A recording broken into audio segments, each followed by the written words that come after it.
This video is long overdue. We got a divide in America, and I've been playing both sides of it. And I wanted to make a presentation about my reasoning for this. I've been following the coronavirus since January when it was limited to China. It was in January when U.S. intelligence officials tried to notify Donald Trump. And it was in January that I started trying to warn people on Twitter. Nobody cared. So I guess you could say I'm one of those people who believes the virus is real. I know how exponential growth works, but nobody believed me. It wasn't until March that people in the United States started taking the virus seriously, and there were still a ton of people who denied that this could even be possible, an outbreak. As much as I wanted to do lockdown, I think quarantine is necessary, I couldn't really afford it. Locking yourself in the home to stay away from a virus is a privileged position, and without universal basic income, I'm going to go to work anyway. This is an awkward situation because although I believe the virus is real, now I'm on team the lockdown as a hoax. The economy wasn't really doing so well anyway, so it's a bit of a blessing in disguise to be able to blame it on the virus and the lockdown. You could argue that without the virus, we wouldn't be experiencing economic turmoil, but I'm not really convinced that's true. So what should I do? Should I stay home or should I go to work? And how long is this going to go on? If you can afford to stay inside, stay inside. If you need money, maybe you should go to work. That's the way the world works, and that has not changed. But I understand your fear and your uncertainty, so let's do some risk management. I'm going to break this up into 4 possible ways to look at it. And by the way, if you got money, you're going to do whatever you want. So this presentation assumes that you need money. Now this problem is usually oversimplified by looking at it 2 ways. The virus is real versus the lockdown is a hoax. But it's not quite that simple, okay?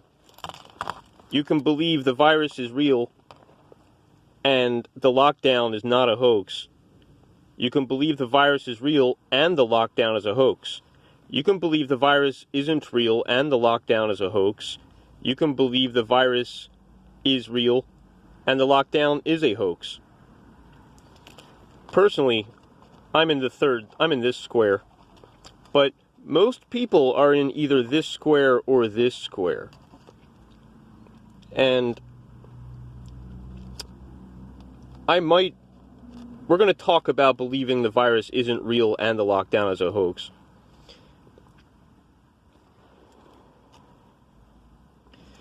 Believing the lockdown is not a hoax, but the virus is not real, is pretty crazy, and that's going to take a while to unpack. I might not talk about that in this video.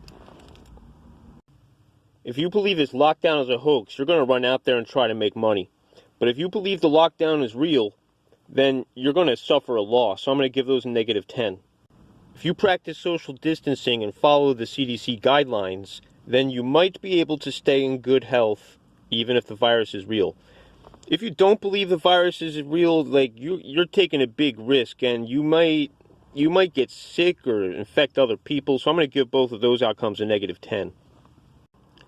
So over here I've listed the 4 ways to look at it, and I'm going to add up the scores. Worst possible outcome is the -20, and that's if you don't believe the virus is real, and you don't believe in lockdown either. So this is pretty bad. It's pretty nonsensical. You're risking your health and other people's health, and you're also not going to make any money. The best possible outcome is where I'm at, where you believe the virus is real, and you believe the lockdown is a hoax. This means you can protect yourself, stay healthy, and not infect anybody else, and you can still make money. The mid-range losers, the -10, this is where most people are at. You think the virus is real, and the lockdown is real. You think the virus isn't real, and you think the lockdown is a hoax. See, this is bad because you're leaving a blind eye to one side that's even worse. If you choose one of these other ways, then you're covering for both sides. You don't have to trade health or money. You don't have to trade your money for health. You can have both, and that's the way we should do it. The virus is real.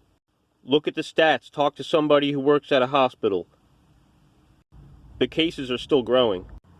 Simultaneously, the economy was about to tank, and we're using the lockdown as an excuse to blame the bad economy on the virus. Also, by suppressing people and making them stay inside, we're moving the chips around in the economy. There's going to be winners and losers as this plays out. And if you're not playing both sides of this, you're doing it wrong.